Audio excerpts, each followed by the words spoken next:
Water, sir. The pain, the shock of what has transpired these last few days has broken the heart of our state.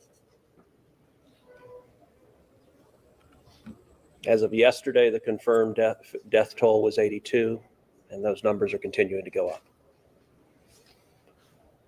The children, the little girls who were lost at Camp Mystic, that's every parent's nightmare.